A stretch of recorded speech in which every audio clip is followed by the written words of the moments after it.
today we're going to talk about what support is available to you when you want to leave a domestic abusive relationship.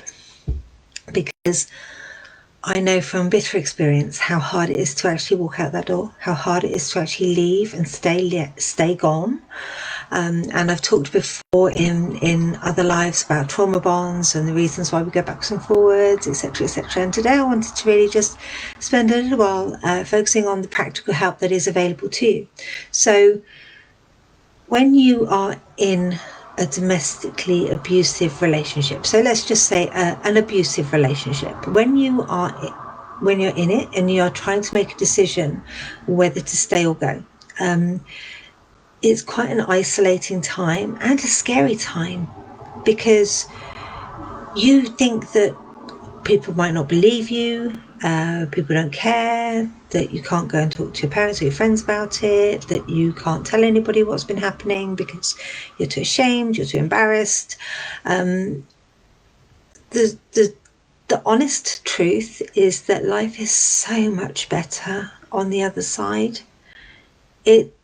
It's not when you get into an abusive relationship, sometimes you get stuck in that point of thinking, I'm never going to escape this. This is going to be my life forever. I know, I've been there. And you kind of give up and you think the only way I'm going to escape is if I die. And that's really sad. And I want to really reassure people that that is not the only escape. You can leave an abusive relationship and rebuild your life and actually go on to live the life that you want to live, because this person is not going to haunt you forever, because that's not how it works. So I really want you to know that there is hope. There is definitely, absolutely 110% hope, 1,000% hope. And getting away from your abuser and staying away from your abuser quite often requires a little bit of support. And that support could be from friends, that could be from family, that could be from a domestic abuse centre that you have nearby, that could be from a therapist, a coach, a counsellor, whoever there is available to support you. Grab them with both hands and accept that support, because you will find this much harder to do on your own. And it's really, really important that there is support there that can keep you safe, because when you leave, that's the most dangerous time, because the abuser may try to prevent you from escaping, or from taking their children with you, or they might even pursue you after you've gone. And you absolutely 1,000,000%, you have the right to live free from violence and fear. There is no law that states that you have to be afraid for your life. There's no law that states that you have to be unhappy for the rest of your life. There is no law that will perpetuate that happening continuously. Because if you want to leave, you can leave. You have free will. You are allowed to leave. And if it's not an emergency, then you can create a safety plan of exit, an exit plan, a safe exit plan. I've done a live on that. Go back on my lives, find the right one. If you can't find it, let me know and I will send you the link to it. But there are options, and you can discuss them with someone that you trust, or with somebody from one of the helplines, or from therapist, counsellor, coach, whatever. It doesn't matter who it is. I don't even care which one you choose to speak to, as long as you choose somebody, because somebody is better than nobody. Trying to do this on your own is almost impossible, and that's why it rarely works when you're trying to do it on your own. When you do it with support, the outcome is an awful lot different. And there are options. There's so many things that support services can help you with when you're thinking about leaving your abusive relationship. And depending on where in the world you live, what state, what country, exactly whereabouts you live does determine the resources available to you. But every single person that I have helped, I have Googled domestic abuse services and their town name, and there has been some kind of support available. Okay, so please don't think that there isn't. There will be something. Now, when you leave an abusive relationship, quite often it can leave you in debt with very little money of your own, with having to either leave the house or they go and you're stuck in the house with no income. It can be quite a costly, expensive time. Suddenly you've got no income and you're used to having money coming into the house that you can use to pay the bills and pay the food and everything else. And you might need to replace things that have been broken or left behind. And it can feel like a mountain to climb. It really can.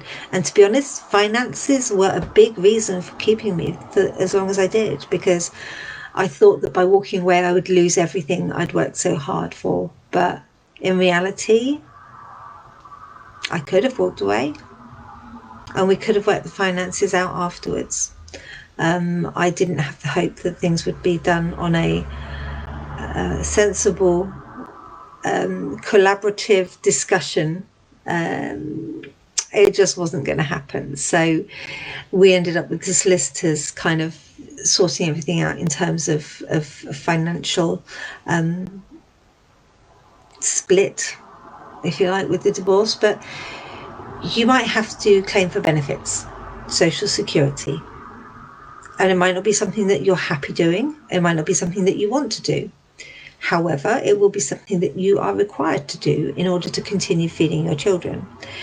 It may be that you have social security benefits already, but they're in joint names, and then you need to change that to a single claim just in your name, and then there's going to be a gap between when you would normally get paid and when you do get paid.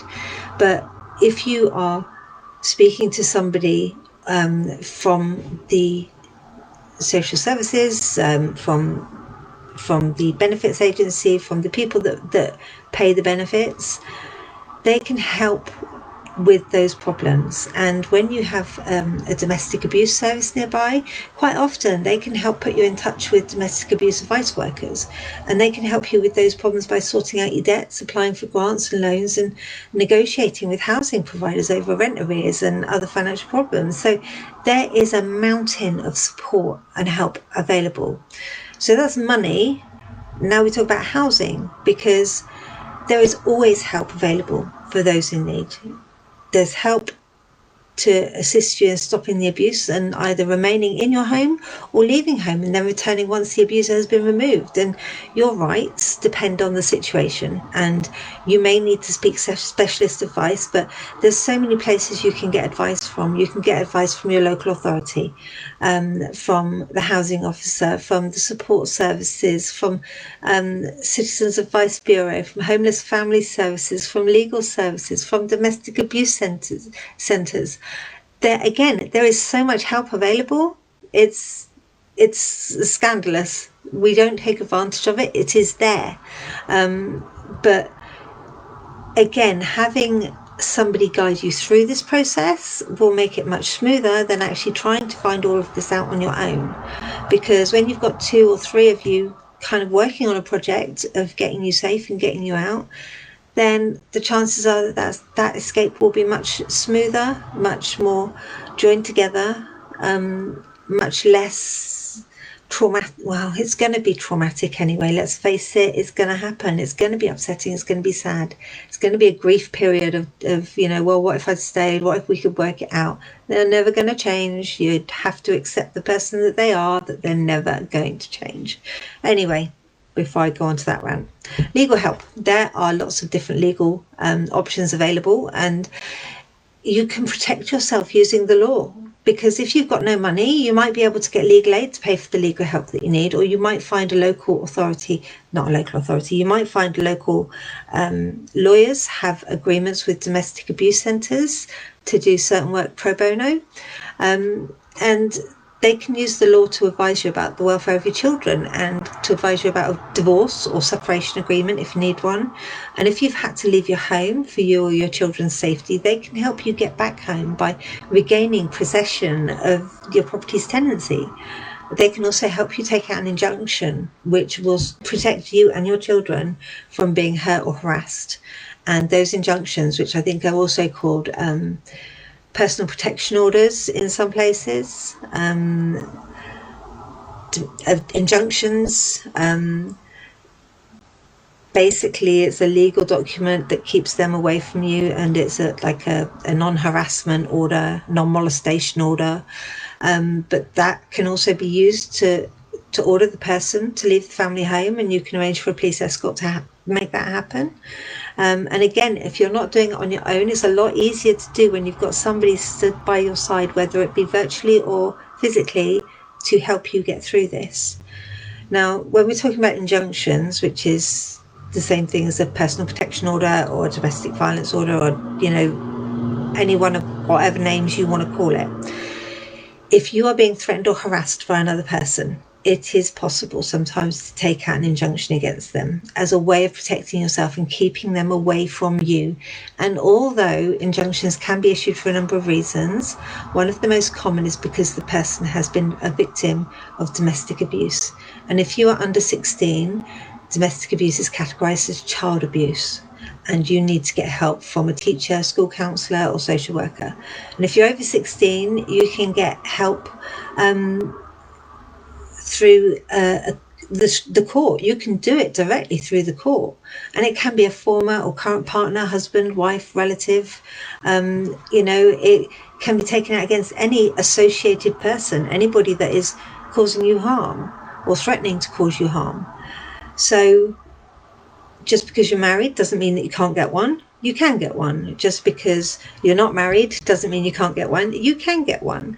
And all of these things that they say to keep you there. Oh, nobody will believe you. Oh, yeah, well, I'll just tell the police that you're a bad mother and you beat your children, or whatever lies they choose to spin. It doesn't matter. It's important that you know that you can tell the truth and people will believe you. There will always be some people that will decide to not believe you, to choose another truth, and that's fine. That's their prerogative. But you have to do what's right for you and not worry about what other people think. So a domestic violence injunction stops the person from doing something, and you can get them through a lawyer, through a court, through a magistrate's court, county court, or apply directly by yourself. You can do it through a lawyer. If you're worried that you might not have enough money to cover the costs, you may be eligible for legal aid. You may be able to get lawyer service pro bono. You can find out more about that from your local domestic abuse helpline, Citizens Advice Bureau, solicitors, legal services. And an injunction is not the same as a restraining order. A restraining order comes into place after somebody has been convicted or broken an injunction. So it's kind of like an order of service, if you like. So here in the UK, we start off with non-molestation order, which prevents someone from using or threatening violence and also forbids them from intimidating, harassing or pestering you. And if you're in doubt about what assault means, talk to a domestic violence officer through your local police station or through your local domestic abuse service, and they're specially trained to deal with situations involving violent partners. An undertaking. Now that is, again, that's a UK thing, and the person has to promise to the court not to threaten, assault or harass you. If they do, they are in contempt of court and they can be sent to prison. Then we have an occupation order. So that decides who can live in the home in the short term, and that's the home that you shared with your abusive partner, and that can keep someone away from your home. And there's also an anti-harassment injunction, which stops your partner harassing or assaulting you. Breaching this injunction is an arrestable offence, carrying up to 5 years in prison. And the harassment has to have happened on 2 separate occasions, and these can be months apart. And you don't have to be of the same nature. So fear of an offence can also be a breach too. So they don't have to actually hurt you, but they can have you believing that they are going to hurt you, and that can be attained from a county court or a high court. Now, I wanted to go through those quite quickly today, because I've seen a lot of kind of posts this week on women saying, you know, kind of, I'm free, yay, I'm free. And it's kind of, oh God, no, I'm not free. Yay, I'm free, no, I'm not free. Yay, I'm free, no, I'm not free. And I think it's important to know options, because at the end of the day, nobody can force you to do anything that you don't want to do. You get to make your choices.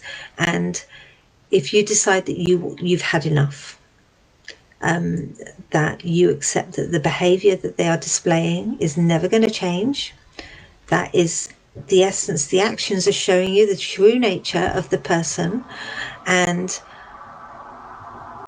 you have two choices: whether you accept those behaviors knowing that they're never going to change and life is going to continue to be that way, or you can know that that behavior is never going to change.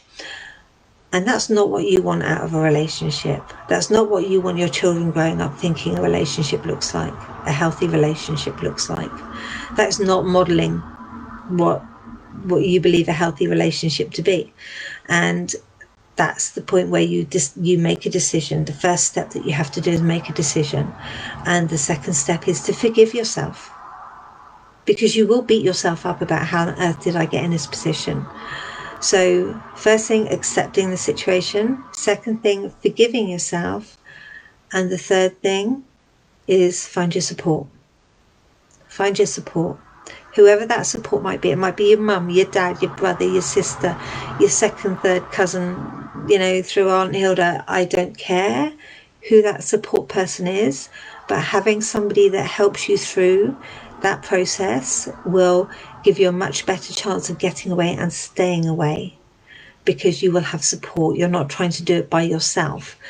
If, however, you're determined to do it by yourself and that's how you want to do it, then that is your choice. You have that right. But the help is there. So the help and the support is there.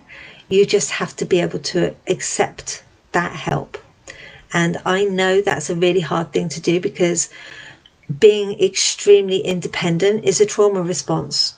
I know, I do it. I have always been extremely independent, and I'm terrible. I would rather cut my own leg off than ask somebody to help me. But I've had to learn over the years that it's not always about me. And sometimes allowing somebody else to help you is actually giving them a gift, because they want to help you. They're desperate to help you. They hate seeing you go through this.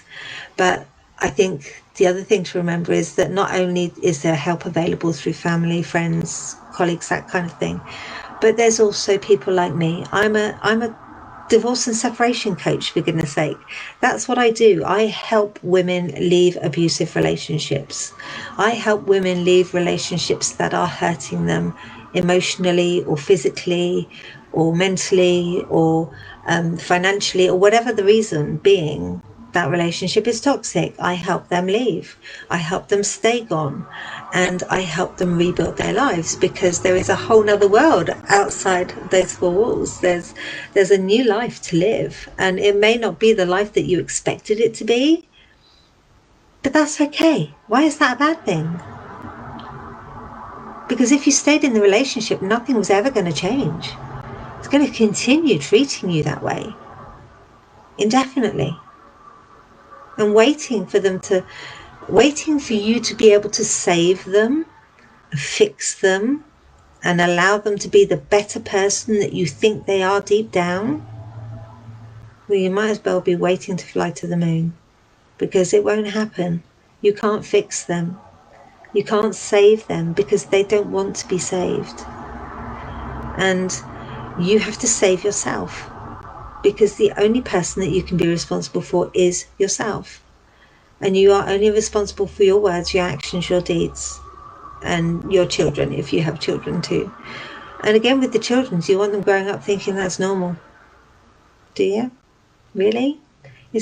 Do you want to go visit your daughter or your son when you are retired, and you turn up at their house to come stay for a week, and you find that your son is treating his wife exactly like your husband used to treat you, or your daughter is being treated by a man exactly how you've been treated over the years? is that what you want? I mean, if that is what you want, off you go. But it's just continuing the cycle. And, you know, we have to hope that maybe with them, with your children, maybe we can help them break through that cycle and stop the cycle of abuse. But it's hard. I know it's hard. It's soul destroying. I know. I've been there. I've walked that path myself.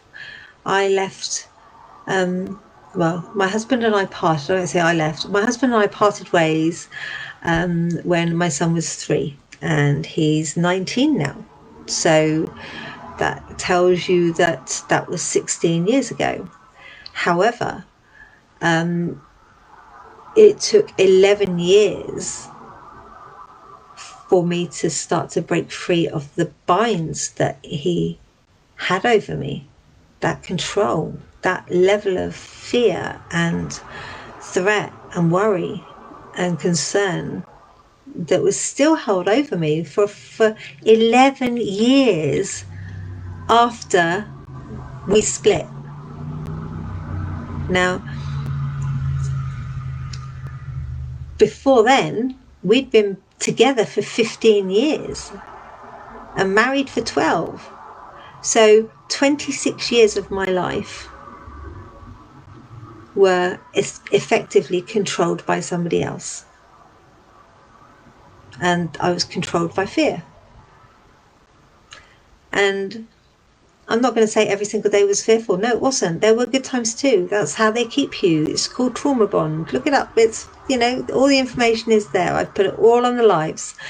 But there were good times, there were bad times. And once the bad times really started to outweigh the good times, then that was the end. And the end for me was my son witnessing things that and hearing things that he should never have seen or heard at 3 years old. And that was my line in the sand. So, guys, you need to find your line in the sand and decide what it is and plan accordingly. And if you want to reach out, please put a comment in here. Follow me on Facebook. You can find me at www.facebook.com/Jenny Rock Coaching, all in one word. Or you can find me at www.jennyrockcoaching.com. That's my website. You can DM me. You can comment on here. You can find my Facebook business page. You can contact me through my website. If you are committed and you want to get hold of me, there are many ways that you can do. Easy peasy enough. Okay. And I would love to be able to help you, because my mission, now that I am free, fully free, is to help educate and help as many women escape from those chains as possible, because it's not right, it's not fair. And if I can help just one person to break free of the chains that bind, I'm a happy bunny. I've already kind of, you know, covered that number many times over. But helping people is what I do for a living. That's what I do. And I hope that this information has been of use for you. And I want you to know that whatever your situation, it's never hopeless. So whatever the situation is, it is never hopeless. There is always a solution.